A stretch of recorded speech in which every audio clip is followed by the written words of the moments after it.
إن الحمد لله نحمده ونستعينه ونستغفره ونعوذ بالله من شرور أنفسنا ومن سيئات أعمالنا.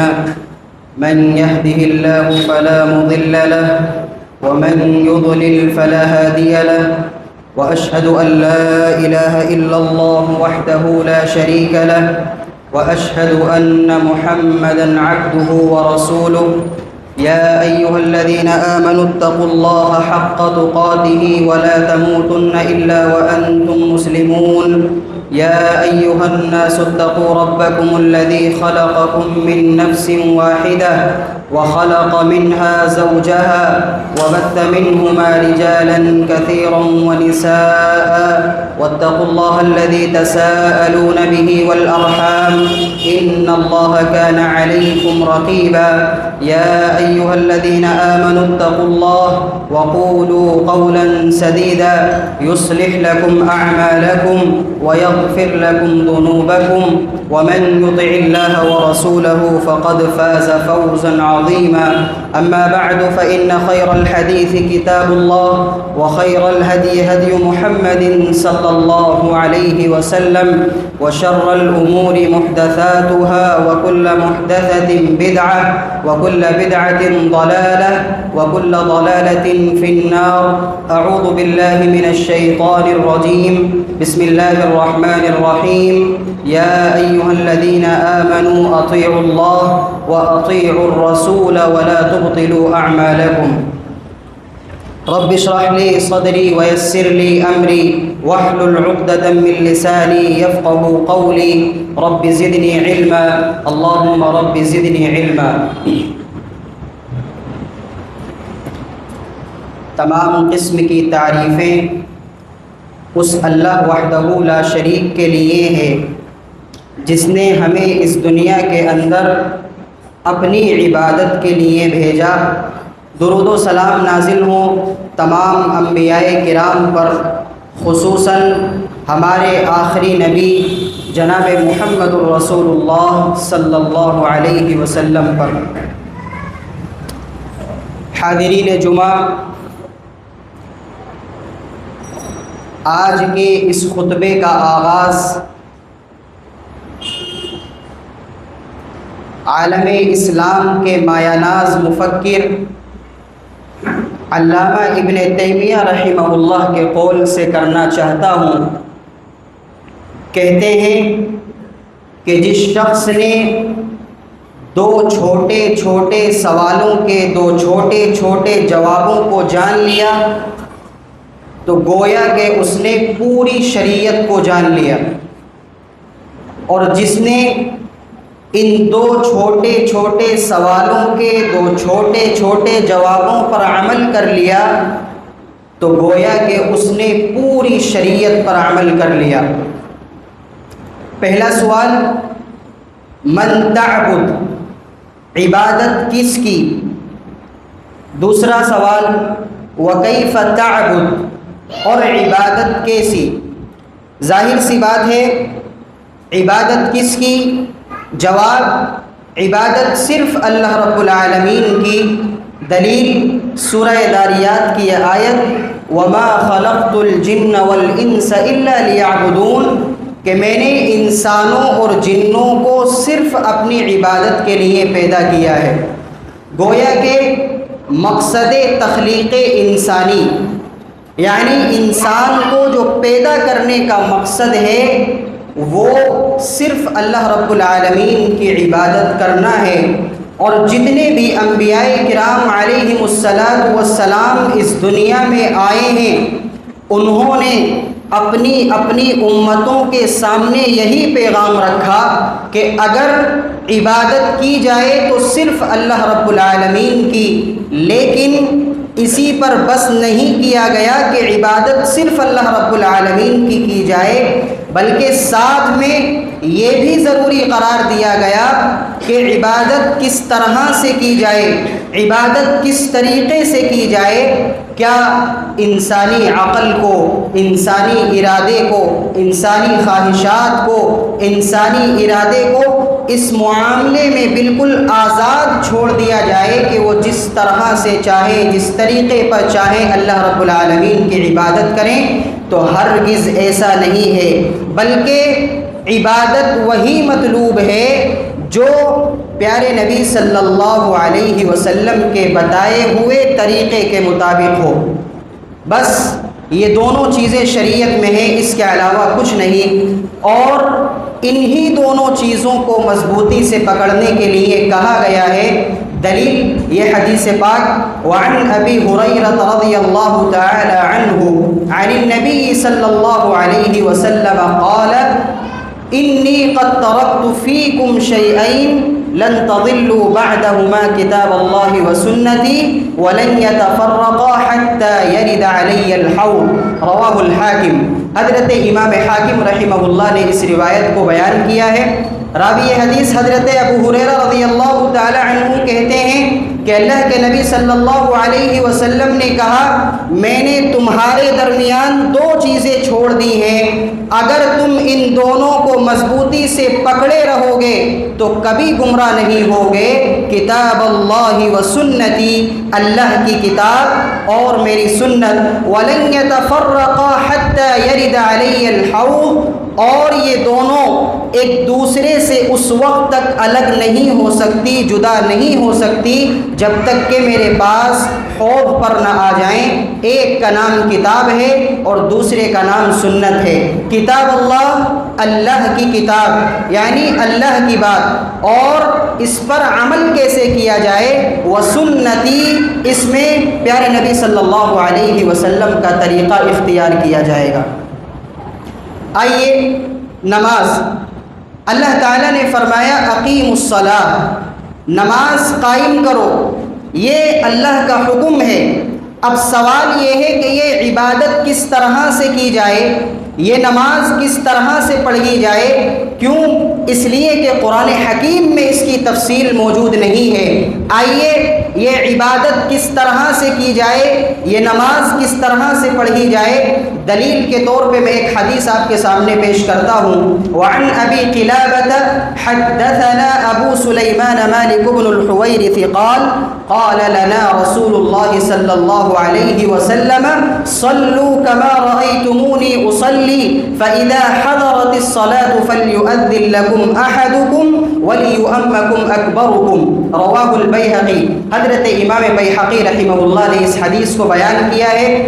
مالک ابن حویرث رضی اللہ تعالی عنہ فرماتے ہیں کہ ہم تمام صحابہ سے رسول اکرم صلی اللہ علیہ وسلم نے کہا صلو کما رأیتمونی اصلی، تم نماز اس طرح سے پڑھو جس طرح سے تم مجھے نماز پڑھتے ہوئے دیکھتے ہو۔ دیکھیے نماز ایک عبادت ہے اور یہ اس وقت تک قبول نہیں ہوگی جب تک کہ پیارے نبی صلی اللہ علیہ وسلم کے بتائے ہوئے طریقے کے مطابق نہ ادا کی جائے۔ اس کے تعلق سے ایک روایت میں آپ کے سامنے رکھتا ہوں۔ وعن ابی ہریرہ رضی اللہ تعالی عنہ قال قال النبی صلی اللہ علیہ وسلم ان الرجل ليصلي 60 سنة وما تقبل له صلاة لعله يتم الركوع ولا يتم السجود ويتم السجود ولا يتم الركوع رواہ المنذری۔ حضرت امام منذری رحمہ اللہ نے اس حدیث کو بیان کیا ہے۔ ابو ہریرہ رضی اللہ تعالی عنہ بیان کرتے ہیں کہ اللہ کے نبی صلی اللہ علیہ وسلم نے فرمایا ایک آدمی اللہ کے حضور آئے گا، اللہ رب العالمین اس سے پوچھے گا، اس کو معلوم ہے لیکن پھر بھی اللہ رب العالمین یہ پوچھے گا کہ تم کتنے سال نماز پڑھ کر کے آئے ہو؟ تو وہ کہے گا کہ اے اللہ 60 سال نماز پڑھ کر کے آیا ہوں۔ اللہ رب العالمین کہے گا وما تقبل له صلاة، تمہاری ایک بھی نماز قبول نہیں ہوئی۔ اب سوال یہ ہے کہ یہ آدمی دنیا میں رہ کر کے 60 سال نماز پڑھ کر کے گیا ہے، اس کے بعد اللہ رب العالمین یہ کہہ رہا ہے وما تقبل له صلاۃ، تمہاری ایک بھی نماز قبول نہیں ہوئی۔ کیوں؟ لیے کہ اس نے اس طریقے پر نماز نہیں پڑھی جس طریقے سے نبی کریم صلی اللہ علیہ وسلم نے نماز پڑھنے کا طریقہ بتایا تھا۔ یعنی وہ کبھی رکوع مکمل کر رہا تھا تو سجدے کو مکمل نہیں کر رہا تھا، اور سجدے کو مکمل کر رہا تھا تو رکوع کو مکمل نہیں کر رہا تھا۔ اس وجہ سے اس کی 60 سال کی نماز بھی اللہ رب العالمین کے یہاں قابل قبول نہیں ہے۔ تو پتہ یہ چلا کہ صرف نماز پڑھ لینا یہ کافی نہیں ہے، بلکہ یہ دیکھنا ضروری ہے کہ وہ آدمی نبی کریم صلی اللہ علیہ وسلم کے بتائے ہوئے طریقے کے مطابق نماز ادا کرے۔ آئیے اس بات کو ایک اور حدیث سے دیکھتے ہیں۔ وعن حذيفة رضي الله تعالى عنه أنه رأى رجلا لا يتم ركوعه ولا سجوده فلما قضى صلاته قال له حذيفة ما صليت فأحسبه قال لو مت على غير سنة محمد صلى الله عليه وسلم رواه البخاري۔ حضرت امام بخاری رحمہ اللہ نے اس حدیث کو بیان کیا۔ حضرت حذیفہ رضی اللہ تعالی عنہ بیان کرتے ہیں کہ ایک آدمی نماز پڑھ رہا تھا اور وہ نبی کے طریقے کے مطابق نماز نہیں ادا کر رہا تھا، رکوع مکمل نہیں کر رہا تھا، سجدہ مکمل نہیں کر رہا تھا، نہ تو اس کی نماز میں اتمام رکوع تھا اور نہ ہی اتمام سجود تھا۔ فلما قضى صلاته، جب اس آدمی نے اپنی نماز کو مکمل کیا، قال له حذیفہ، حضرت حذیفہ رضی اللہ تعالی عنہ نے اس کو بلایا اور کہا کہ کیا کر رہے تھے؟ تو اس نے کہا کہ میں نماز پڑھ رہا تھا۔ تو حضرت حذیفہ رضی اللہ تعالی عنہ نے کہا ما صلیت، تو نے نماز نہیں پڑھی، اور تو نے نماز نہیں پڑھی کیوں؟ اس لیے کہ تو نے نبی کریم صلی اللہ علیہ وسلم کے بتائے ہوئے طریقے کے مطابق نماز نہیں ادا کی۔ یہاں پھر سوال وہی ہے کہ یہ آدمی اپنی نماز مکمل کر چکا ہے، اپنی نماز کو پڑھ چکا ہے، لیکن حضرت حذیفہ رضی اللہ تعالی عنہ یہ بیان کر رہے ہیں ما صلیت، تو نے نماز پڑھی ہی نہیں، کیوں؟ اس لیے کہ اس نے اس طریقے پر نماز نہیں ادا کی جس طریقے سے نبی کریم صلی اللہ علیہ وسلم نے نماز پڑھنے کا حکم دیا تھا۔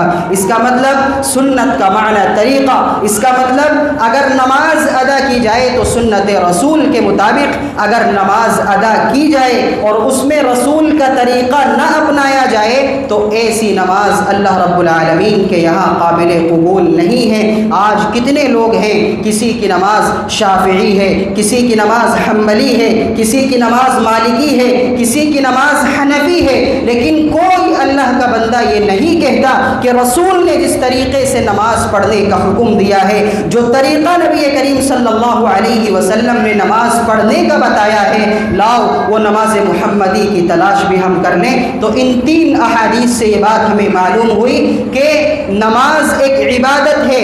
اگر نماز نبی کریم صلی اللہ علیہ وسلم کے بتائے ہوئے طریقے کے مطابق نہ ادا کی جائے تو ایسی نماز اللہ رب العالمین کے یہاں قابل قبول نہیں ہوگی۔ اسی طرح سے دعا،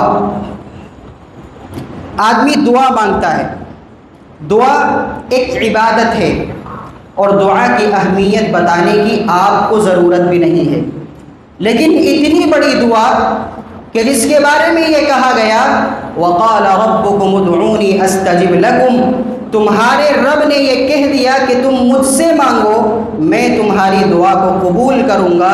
إِنَّ الَّذِينَ يَسْتَكْبِرُونَ عَنْ عِبَادَتِي، یقیناً وہ لوگ جو میری عبادت سے اعراض کرتے ہیں، منہ موڑتے ہیں، تکبر کرتے ہیں، سَيَدْخُلُونَ جَهَنَّمَ دَاخِرِينَ، عن قریب یہ لوگ جہنم میں داخل ہوں گے۔ دیکھیے یہاں دعا کو عبادت کہا گیا۔ اب سوال یہ ہے کہ یہ عبادت کس طرح سے کی جائے، یہ دعا کس طرح سے کی جائے۔ آپ دیکھیے بہت سارے لوگ ایسے ہیں کہ آپ ان کی نمازوں کی دعاؤں کو دیکھ لیجئے، اسی طرح سے بچوں کو جو دعائیں سکھلائی جاتی ہیں ان دعاؤں کو آپ دیکھ لیں کہ کتنی ملاوٹ ہے ان دعاؤں کے اندر۔ کوئی یہ دیکھے کہ پیارے نبی صلی اللہ علیہ وسلم نے ہمیں کتنا کہا ہے اور ہم نے اپنی طرف سے ان دعاؤں کے اندر کتنا گھسا دیا ہے، جبکہ جو دعا بتلا دی گئی، سکھلا دی گئی، اس دعا کے اندر ہم اپنی طرف سے کچھ نہیں ملا سکتے۔ اس کے تعلق سے ایک روایت میں آپ کے سامنے رکھتا ہوں۔ وعن البراء بن عازب رضی اللہ تعالی عنہ قال قال النبي صلی اللہ علیہ وسلم اذا اتيت مضجعك فتوضأ وضوءك للصلاة ثم اضطجع على شقك الأيمن ثم قل اللهم أسلمت وجهي إليك وفوضت أمري إليك وألجأت ظهري إليك رغبة ورهبة إليك لا ملجأ ولا منجا منك إلا إليك اللهم آمنت بكتابك الذي أنزلت وبنبيك الذي أرسلت قال فإن مت من ليلتك على الفطرة واجعلهن آخر ما تتكلم به قال البراء فرددتها على النبي صلى الله عليه وسلم فلما بلغت اللهم بكتابك الذي أنزلت قلت وبرسولك قال لا وبنبيك الذي أرسلت رواہ البخاری۔ حضرت امام بخاری رحمہ اللہ نے اس حدیث کو بیان کیا ہے۔ راوی حدیث براء بن عازب رضی اللہ تعالی عنہ بیان کرتے ہیں کہ اللہ کے نبی صلی اللہ علیہ وسلم نے فرمایا اذا اتیت مضجعك فتوضأ وضوءك للصلاة، کہ جب تم شام کو سونے کے لیے آؤ فتوضأ وضوءك للصلاة، تو نماز کے وضو کی طرح وضو کر لو، ثم اضطجع على شقك الأيمن، پھر اپنے داہنے پہلو پر لیٹ جاؤ، اس کے بعد یہ دعا پڑھ لو اللهم اسلمت وجهي اليك وفوضت امري اليك والجأت ظهري اليك رغبة ورهبة اليك لا ملجأ ولا منجا منك الا اليك اللهم آمنت بكتابك الذي انزلت وبنبيك الذي ارسلت۔ یہ دعا رات کو سونے سے پہلے پڑھ لو۔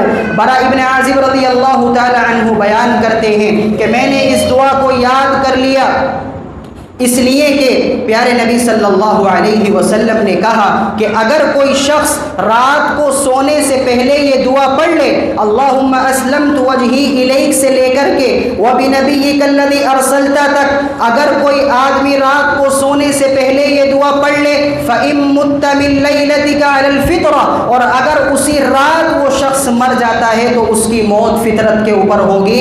آخر میں اللہ کے نبی صلی اللہ علیہ وسلم نے کہا وجعلهن آخر ما تتکلم به، کہ کم سے کم رات کا اپنا آخری کلام تو یہی بنا لو۔ راوی حدیث براء ابن عازب رضی اللہ تعالی عنہ نے دیکھا کہ یہ دعا اتنی اہم ہے، اس کو یاد کر لیتے ہیں۔ یاد کر لیا، اور یاد کرنے کے بعد اس کو کریکشن کرانے کے لیے، اس کو صحیح کرانے کے لیے نبی کریم صلی اللہ علیہ وسلم کے پاس آتے ہیں کہ اے اللہ کے رسول، وہ دعا جو آپ نے سکھلائی ہے، آپ نے بتلائی ہے، اس دعا کی فضیلت میرے ذہن میں آئی، میں نے اس کو یاد کر لیا، میں نے اس کو بائی ہارٹ کر لیا۔ اے اللہ کے رسول، میں دعا آپ کے سامنے پڑھتا ہوں، اگر اس دعا کے اندر کہیں غلطی ہو تو آپ مجھے بتا دیجئے گا۔ راوی حدیث براء ابن عازب رضی اللہ تعالی عنہ کہتے ہیں کہ میں نے اس دعا کو فرددتها علی النبی صلی اللہ علیہ وسلم، کہ میں نے اس دعا کو نبی کریم صلی اللہ علیہ وسلم کے سامنے ریپیٹ کیا، آپ کے سامنے پڑھا۔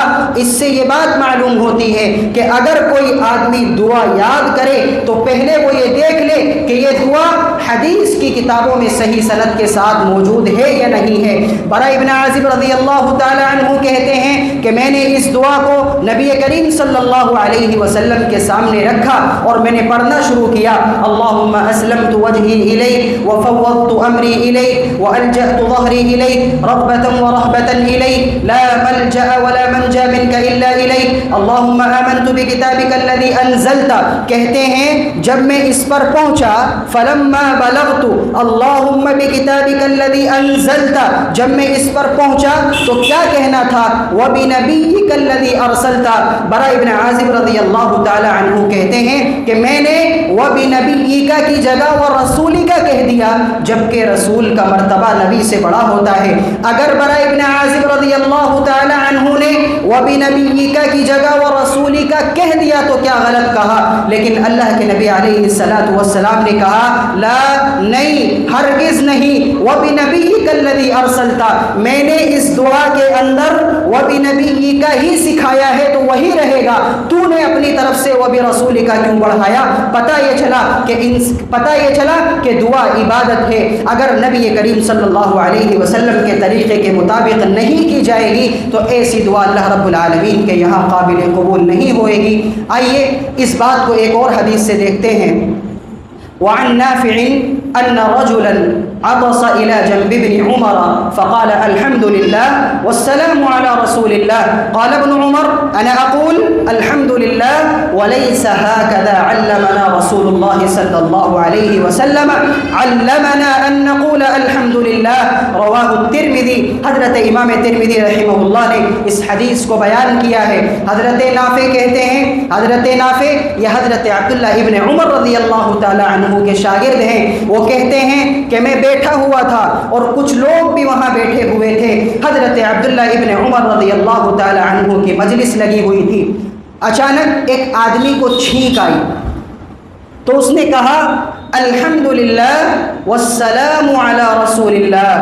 حضرت عبداللہ ابن عمر رضی اللہ تعالی عنہ نے اس کو فوراً ڈانٹا اور کہا انا اقول الحمدللہ، میں بھی کہتا ہوں الحمدللہ، ولیس ہکذا علمنا رسول اللہ صلی اللہ علیہ وسلم، لیکن چھینک کے موقع پر پیارے نبی صلی اللہ علیہ وسلم نے ہمیں یہ دعا نہیں سکھائی ہے۔ یہ جو تو نے اپنی طرف سے والسلام علی رسول اللہ کا جملہ بڑھایا ہے یہ پیارے نبی صلی اللہ علیہ وسلم سے ثابت نہیں ہے۔ علمنا ان نقول الحمدللہ، پیارے نبی صلی اللہ علیہ وسلم نے چھینک کے موقع پر ہمیں صرف اور صرف الحمدللہ سکھایا ہے۔ پتہ یہ چلا کہ نماز ایک عبادت ہے، اگر نبی کے طریقے کے مطابق نہ ادا کی جائے تو ایسی نماز اللہ رب العالمین کے یہاں قابل قبول نہیں۔ دعا عبادت ہے، اگر نبی کے طریقے کے مطابق نہیں کی جائے گی تو ایسی دعا بھی اللہ رب العالمین کے یہاں قابل قبول نہیں ہوگی۔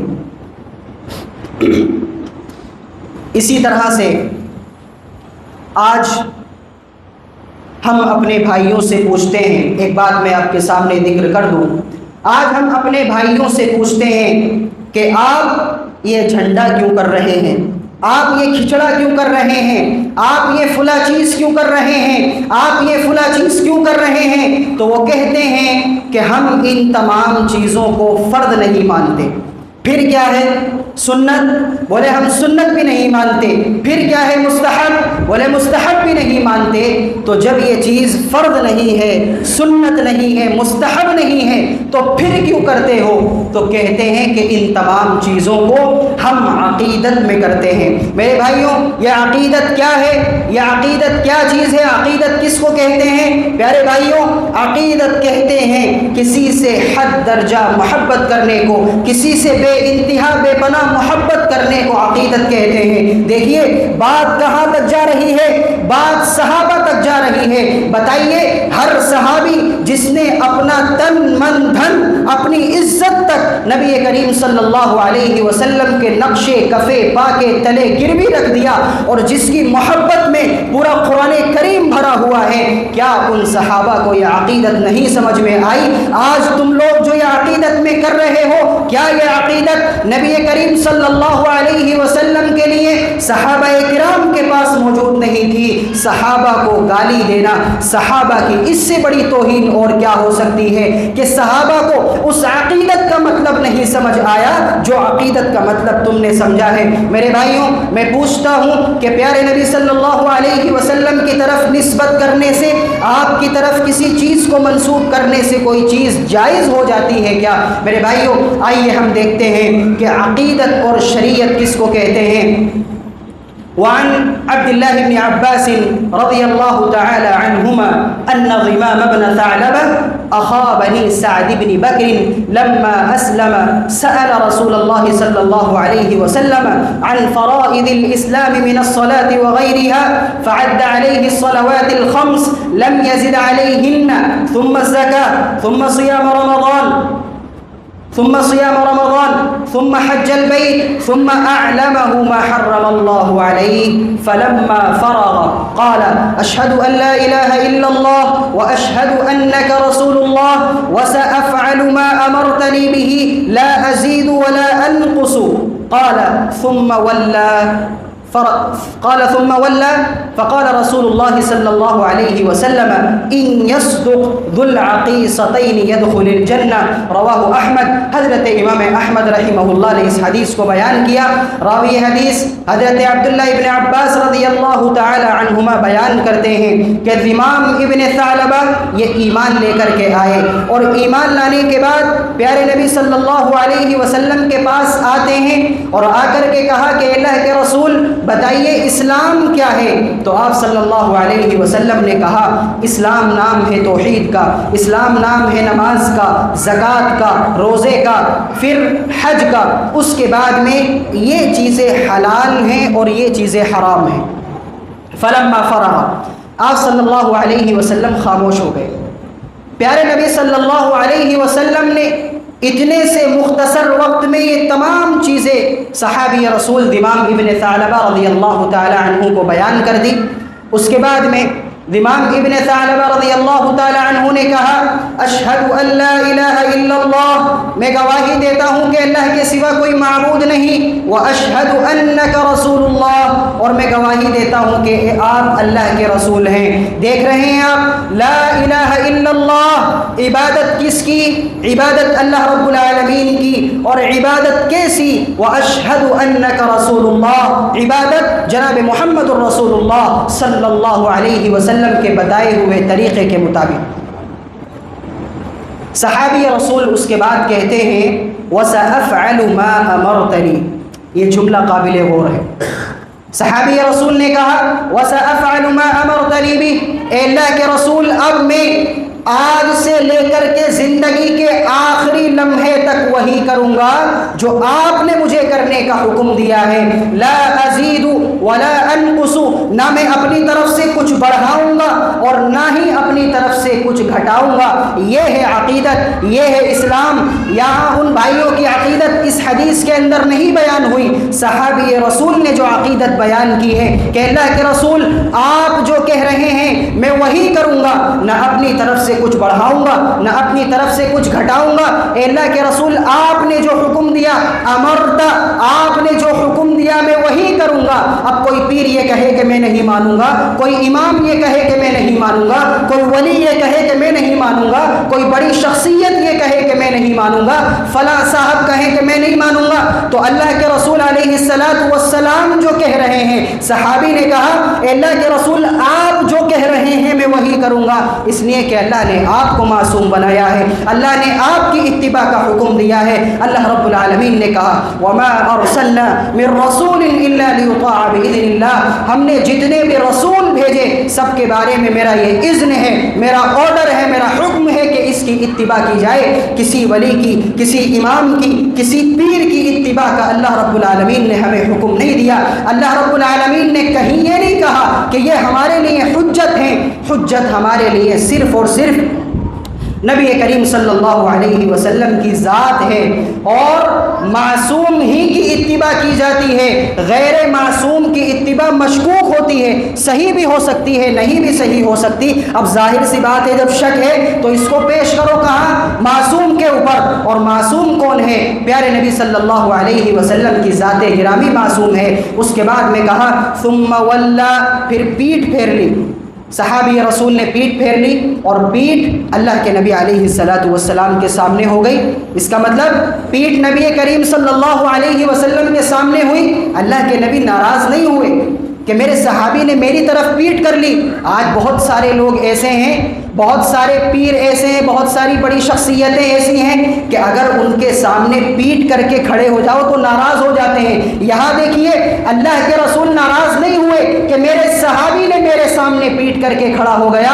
گویا کہ ادب وہی ہے جو پیارے نبی صلی اللہ علیہ وسلم نے بتایا ہے۔ کوئی اپنی خواہشات سے، اپنے نفس سے، اپنے ارادے سے اگر کوئی ادب بتاتا ہے تو وہ ادب نہیں ہے، ادب وہ ہے جو پیارے نبی صلی اللہ علیہ وسلم نے بتایا۔ اس کے بعد وہ صحابی چلے گئے تو اللہ کے رسول صلی اللہ علیہ وسلم نے کہا ان یصدق ذو العقیصتین یدخل الجنہ، اگر یہ دو چوٹیوں والا آدمی سچ بول کر کے گیا ہے یدخل الجنہ تو یہ شخص جنت میں داخل ہوگا۔ اللہ اکبر، یہ ہے اسلام کہ اگر نماز نبی کے طریقے کے مطابق نہیں تو ایسی نماز اللہ رب العالمین کے یہاں قابل قبول نہیں۔ دعا عبادت ہے، اگر نبی کے طریقے کے مطابق نہیں تو ایسی دعا بھی اللہ رب العالمین کے یہاں قابل قبول نہیں ہوگی۔